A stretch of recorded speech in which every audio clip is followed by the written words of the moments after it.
Hello everyone, welcome back to my channel. My name is Ully. If this is your first time, then welcome, and if it's not, then welcome back. So today's video is going to be something completely different from what I normally talk about. So I normally talk about things like healing your skin from eczema, being plant-based vegan, but today I'm going to talk about my hair, or lack thereof. So I want to talk about my hair and start this kind of hair growth series because I feel like my hair health is going to be part of my overall health journey. So let me tell you a little bit of background. So I have always had very fine hair. I have, you know, very boring, straight, fine Scandinavian hair. I used to dye it. I pretty much dyed it from the age of, I'd say maybe 12, 13. I always got blonde highlights with varying degrees of quality. So, you know, the first highlights I got were literally just like, I think it was one of my friends' aunt or something did them in her like kitchen, and she literally just like put bleach in like big stripes across my hair so it came out like stripy orange. My mom was like, oh my god, took me to the hairdresser, and that's kind of where it started. So I've always kind of done stuff to my hair. Every now and again I'd kind of leave it a few years and then I'd go back onto the bleach and then I'd leave it, like that kind of thing. And it's always been fine. It's always, you know, always been dead straight. But it's never really, I never really like paid much attention to it. It was pretty inoffensive hair basically. But then what's happened quite recently, or not so recently, like a year and a half ago. So I was on the pill since the age of, the birth control pill, sorry, from the age of about 16, 17 to, well, for a good part of 10 years, I'd say.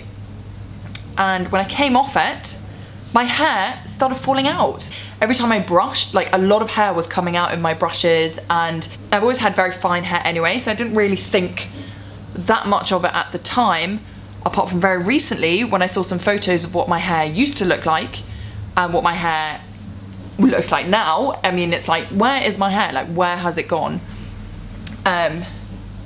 So I put some photos in of what it used to look like when I was, you know, okay, I was a teenager, so I was at school, but it was a lot thicker than what it is now.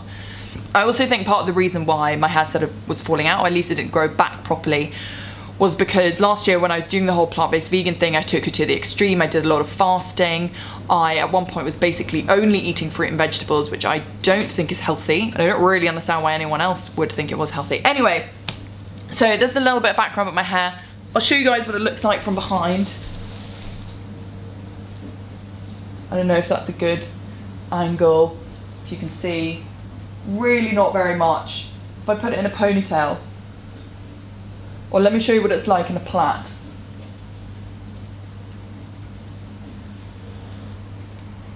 Like, what is this? And there's nothing wrong with having fine hair, as in I've got fine hair, I'm fine with it, but when you know that it's not, you know, what your hair normally is like, and it's actually something, there's something up, and that kind of makes me a bit nervous. So basically I've done a whole bunch of research when I should have been doing some work, oops, and I'm gonna attack it from 3 different angles. So firstly, your hair growth has very much to do with the nutrients and the health of your scalp. So I'm gonna keep my scalp super healthy. I'm going to be paying particular attention to my diet. I think I need to be upping the protein, if I'm honest. Sometimes I'm a bit bad with sort of eating vegan plant-based proteins, and I know I should be better. So I need to start upping that. I take some supplements, so I take sort of B vitamin supplements and these kind of things. So I think I'm covered in the supplement and the nutrition. So peppermint is apparently really good for stimulating the blood flow. You want lots of blood flow to your head because that's to do with the delivery of the nutrients, because nutrients is, you know, flows through your blood, and if it gets to the root of the hair, then it'll promote hair growth. So some peppermint essential oil, as well as some rosemary essential oil, which apparently helps to stop hair falling out. So this is also apparently good for men who've got sort of male pattern baldness. On top of that, in order to also stimulate more hair growth, I've bought this funny thing from Amazon. Oh, it feels so good. So yeah, gonna be using that as well. That should also stimulate the blood flow to my hair and sort of promote the roots to grow a bit more. So I also need to think about the kind of products and the shampoo and conditioners that I'm using in my hair. So I already use a sulfate-free shampoo, but I don't use a silicone-free conditioner. And this is mainly because I did actually try a bit of sort of no poo and stuff when I was cutting out loads of products last year because of my skin. And if I'm honest, no poo was just not for me. If you have fine hair and you've done no poo, then you are a legend, because I do not understand how anyone could do that. Basically, no poo is when you don't use shampoo or conditioner at all, you never wash it, and eventually it starts cleaning itself and you reach this kind of like no poo nirvana, and I've never got there. Then I also need to start thinking about the hair that I do have, the hair that is already growing out. I want to look after it as well as possible, so I'm going to start doing some more hair masks, things like coconut oil hair masks. I do these occasionally, I haven't done them very recently. I'm going to be spending more time doing these and really looking after hair on my head.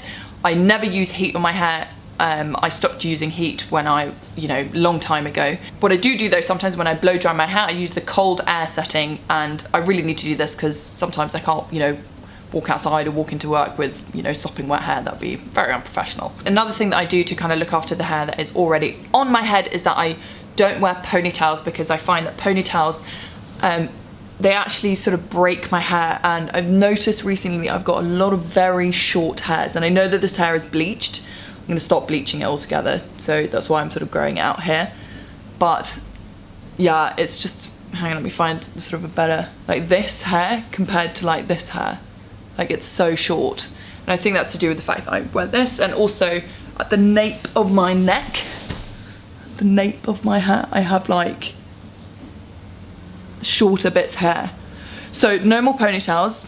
Instead, what I've started doing is wearing a loose plait or a braid if you're American. It does look a little bit ridiculous when you have hair as fine as mine, because it looks a little bit just like a rat tail, but whatever. Yeah, so I think that's it. So those are the 3 things that I'm going to be looking at. Firstly, making sure I get lots of nutrients and looking after the sort of my scalp health with lots of nutrients and good products.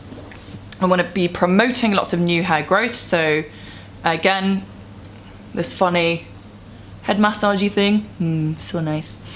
And promoting in other ways, so using things like peppermint, and again, just making sure good nutrients, and nutrients is like the foundation to everything.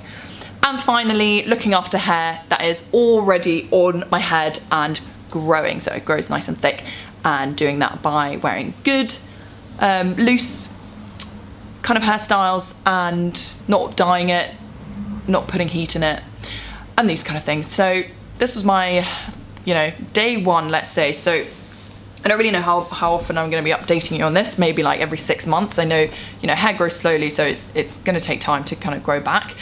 But it'll be interesting to see where I'm at again in 6 months' time. That was it. If you have any tips or anything, please do leave them down below. Gosh, yes. And if the same thing has happened to you, like what did you do when your hair fell out after birth control? Like, that's really annoying. Why don't they tell us about these things? Anyway, please like and please subscribe, and see you guys again for another video very soon.